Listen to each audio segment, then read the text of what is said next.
সারাদিন কাজ করতে করতে একটু হাঁপ ছেড়ে বসতেও পারি না। মায়ের বাড়ি থেকে যদি কিছুদিন ঘুরে আসতাম তাহলে একটু আরামে থাকতে পারতাম। দেখি আজকে ও আসুক, তাকে বলে দেখি কি বলে।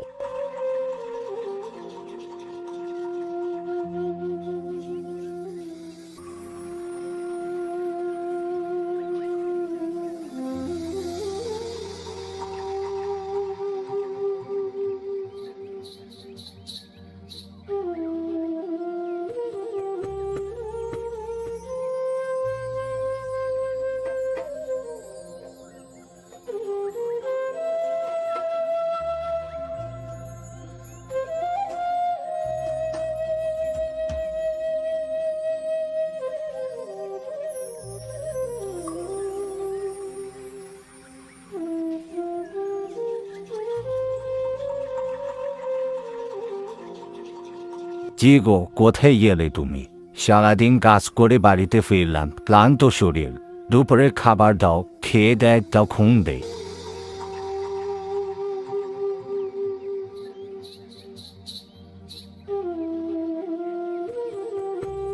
খাওয়া দাওয়া পরে হবে, বরং তোমাকে একটা কথা বলতে চাই। কিছুদিন ধরে মা শুধু ফোন দেয় মায়ের বাড়িতে যাওয়ার জন্য। চলো না গো, কিছুদিন গিয়ে মায়ের বাড়ি থেকে ঘুরে আসি। তুমিও কাজ থেকে একটু রক্ষা পাবে আর আমিও বাড়ির কাছ থেকে। চলো না যাই। কি, আবার যেতে হবে? না না, কোথাও যাওয়ার কথা বলোই না। কোথাও যেতে গেলেই তো খরচ বাড়বে, কিছু নিয়ে যেতে হবে, তারপর আবার শ্বশুর বাড়ি। না না না, শ্বশুর বাড়িতে খালি হাতে গেলে কেমন না একটা, আমি তো টাকা খরচ করতে পারবো না। থাক থাক, যেতে হবে না, তোমাকে না হয় পরের বছর নিয়ে যাব। এমন হাড় কিপটে জামাই কপালে জুটেছে, কি করব বলো? শ্বশুরবাড়িতে কিছু নিয়ে যাওয়ার ভয়ে আমাকে মায়ের বাড়িতে যেতে দিবে না তুমি? আমি কিচ্ছু জানি না, আমাকে আমাদের বাড়িতে নিয়ে যেতেই হবে। এবার তুমি কিছু নিয়ে যাও, বরং না নিয়ে যাও, আমাকে নিয়ে যেতেই হবে। আচ্ছা আচ্ছা, ঠিক আছে, তাহলে চলো কালকে আমরা সকালে রওনা দিয়ে দিই তোমার মায়ের বাড়ি। এমনিতেও জঙ্গলের মধ্যে থাকতে আমার বেশি একটা ভালো লাগে না। তুমি যখন বায়না করছো তাহলে আর কি করার, চলো যাই, সমস্যা নেই। এসেছে যেন কোথাকার কোন নবাব বাহাদুর। শ্বশুরবাড়িতে 2 টাকার কোনো মিষ্টি কিছু নিয়ে যাওয়ার কোনো মুরত নেই, আবার সে এসেছে টাকার গরম দেখাতে। জঙ্গলে থাকতে পারবে না।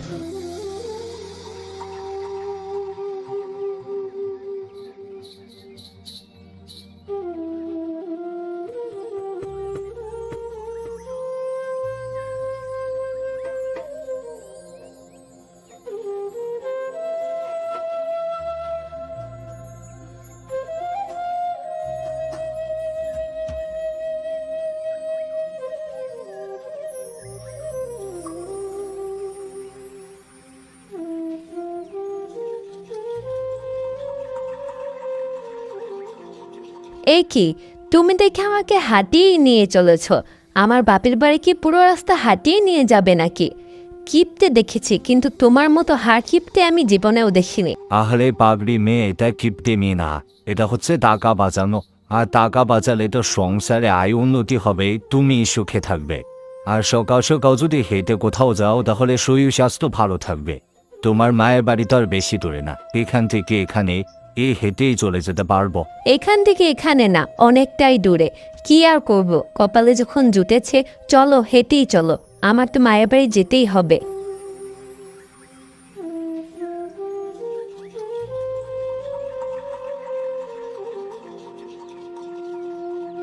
মা, ও মা, কোথায় তুমি? এই দেখো, আমরা চলে এসেছি গো।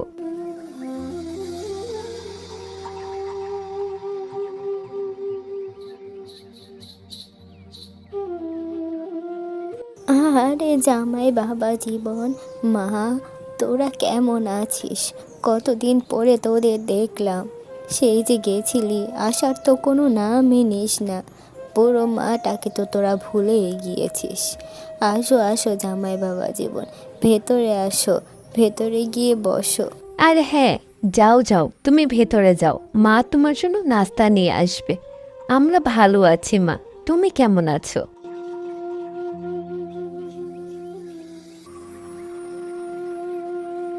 এরকম শুকিয়ে গিয়েছিস কেন? জামাই বুঝি খেতে দেয় না? জামাই কি আগের মতো কিপ্টেটা রয়ে গেছে?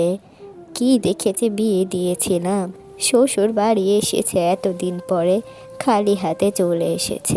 পারতো তো এক হাঁড়ি মিষ্টি নিয়ে আসতে, তাও করেনি। এখনো সেই হাড় কিপ্টেতেই রয়ে গেছে। আরে মা ওইসব বাদ দাও তো, ও একটু কিপটে কিন্তু মানুষটা বেশ ভালো। যাও যাও, তুমি বরং রাস্তার ব্যবস্থা করো, আমি ভেতরে গেলাম।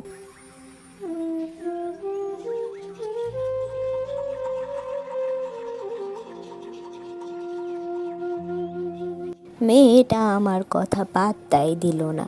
কিপ্টে জামাইয়ের সাথে থাকতে থাকতে মেয়েটাও কিপ্টে হয়ে যাচ্ছে। যাই যাই, বরং নাস্তার ব্যবস্থা করি।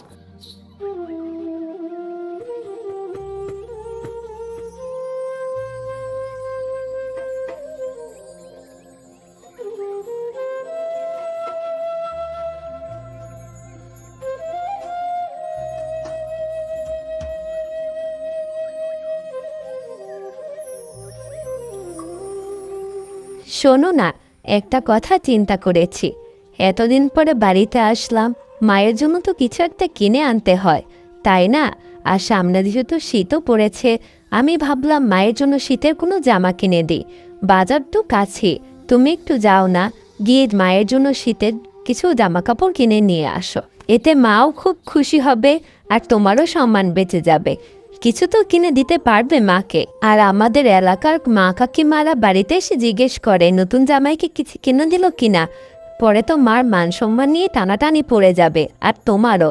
তাই বলছি কি, মায়ের জন্য কিছু জামা কাপড় কিনে নিয়ে আসো, তাহলে এগুলো মা দেখাতে পারবে। ঠিক আছে, তুমি সবাইকে গিয়ে বলো আমি বাজার থেকে মায়ের জন্য শীতের কাপড় কিনে নিয়ে আসছি। আচ্ছা, তুমি থাকো গো, আমি আবার বাড়িতে চলে যাই। বৌমাকে গিয়ে একটু সাহায্য করি কাজে। বাচ্চা কাছে একা সামলিয়ে রান্না বাড়া করতে পারবে না। আমি গেলাম বরং। আরে আর একটু বসো বসো, এতক্ষণ তো গল্প করলাম। আমার জামাই বাবা জীবন গেছে আমার জন্য কাপড় আনতে। কাপড়গুলো দেখে যেও। বসো আর একটু বসো, এক্ষুনি চলে আসবে।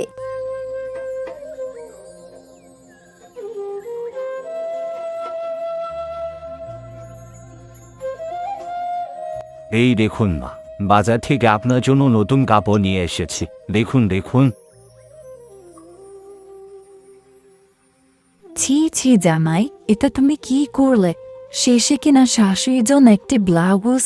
ছি, বলতেও লজ্জা লাগছে। তুমি এটা কিভাবে পারলে? এরকম একটা অসম্মানজনক কাপড় আনতে? তুমি এনেছো ভালো কথা, সাথে একটা শাড়ি আনলো তো পাতে তোমার শাশুড়ির জন্য। ছি ছি জামাই, কিপ্টে মেরে একটু শেষ থাকে। শুনেছিলাম তুমি নাকি অনেক কিপ্টে, কিন্তু কখনো তো দেখিনি, আজকে নিজের চোখে দেখে গেলাম। যাই গো, তুমি থাকো। তোমার জামাই কিপ্টেমি দেখে গেলাম। নিজের শাশুড়ি কি কি না এরকম একটি কাপড় দেয়ছি। থাকো তুমি, আমি গেলাম।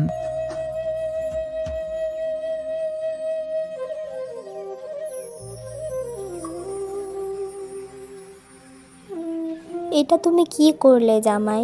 আমি এত গর্ব করে ওকে বললাম থাকো, দেখে যাও আমার জামাই আমার জন্য কাপড় আনতে গেছে।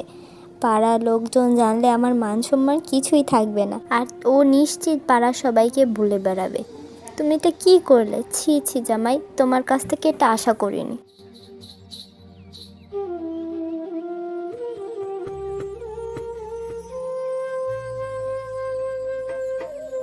এই কাজটা তুমি একদমই ঠিক করনি। মা সম্মান এভাবে নষ্ট করা তোমার একদমই উচিত হয়নি। তুমি যে হাড় কিপটে সেটা আমি জানতাম, কিন্তু মায়ের কাপড় নিয়ে তুমি এরকম একটা ঘটনা বানাবে সেটা আমি কখনোই বুঝতে পারিনি। তুমি যদি কাপড় নাই আনতে পারতে, তোমার কাছে যদি টাকা নাই থাকতো, তুমি আমাকে আগে বললেই তো পারতে যে আমি মার জন্য কাপড় আনতে পারবো না। তাহলে তুমি এরকম কেন করলে?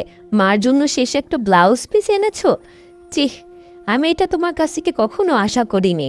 আরে পাগলি মেয়ে, রাগ করো না। আমি তো বুঝতেই পারছি না এখানে রাগ করে কি আছে। সবাই দিচ্ছে আমার উপর রাগ করছে। তুমি কাপড়ের কথা বলেছিলে, কাপড় তো কাপড়ই, সেটা শাড়ি হোক আর ব্লাউজই হোক। এই জন্য আমি ছোট্ট একটা কাপড় এনেছি মায়ের জন্য। এটা তো কাপড়ই হলো, তাই না? হায় আল্লাহ, কোথা দিয়ে কোন কথা বানিয়েছো?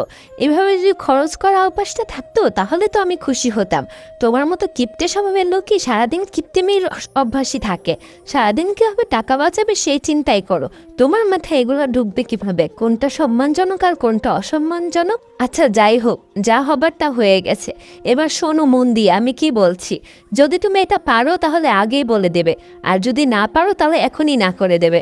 আমাদের গ্রামে একটা নিয়ম আছে, শীতের আগে সব জামাইরা গ্রামে আসলে সবাই পুরো গ্রামবাসীকে মিষ্টি খাওয়ায়। সব জামাইদের নাকি মিষ্টি খাওয়ানো শেষ, এখন শুধু তুমি আর কয়েকজন বাকি আছো। এখন তোমার পুরো গ্রামবাসীকে মিষ্টি খাওয়াতে হবে, আর এটাই সুযোগ তোমার মান সম্মান রক্ষা করার। যেহেতু তুমি কি একটা কাজ করে দিয়েছো, পিসি সবাইকে গিয়ে বলবে। এখন এটাই সুযোগ, এই কাজে যেন ভুল না হয়, এই আমি বলে দিলাম। আরে তুমি চিন্তা করো না, আমি পারবো। পুরো গ্রামবাসীকে মিষ্টি খাওয়াতে হবে। আর এমন কি, গ্রামটা তো বেশ ছোট, মানুষও কম, কয়েক কেজি মিষ্টি বা লাগবে। ঠিক আছে, আমি কালকে সবাইকে মিষ্টি খাওয়াবো। তুমি মাকে বলে দাও সবাইকে বলে দেওয়ার জন্য।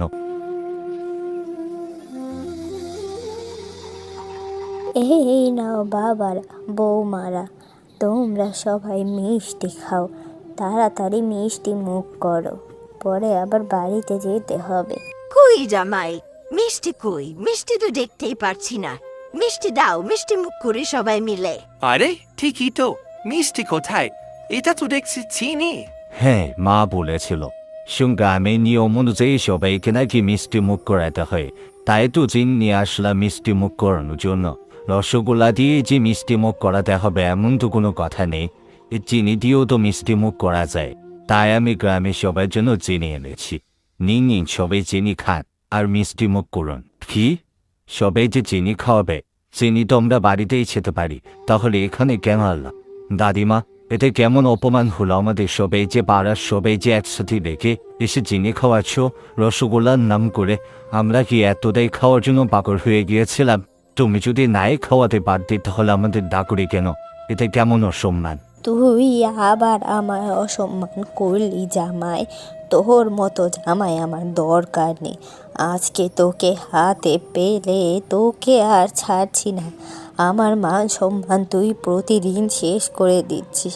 দাঁড়া, আজকে তোকে ধরতে পারলেই হলো। ওরে বাবা, কোথায় বাঁচাও গো, যাচ্ছিস? কে তোর আছো? মতো জামাইয়ের কে দরকার আছো? নেই। দাঁড়া বাঁচাও। বলছি, ওরে বাবা, দাঁড়া, ধরে আজকে তোকে ফেললো। ধরতে শাশুড়ি পারলে হাত থেকে মেরেই বাঁচাও ফেলবো। ও, জুতো বাড়ি বাঁচাও, দিয়ে গ্রাম ছাড়া বাঁচাও। করবো। দাঁড়া।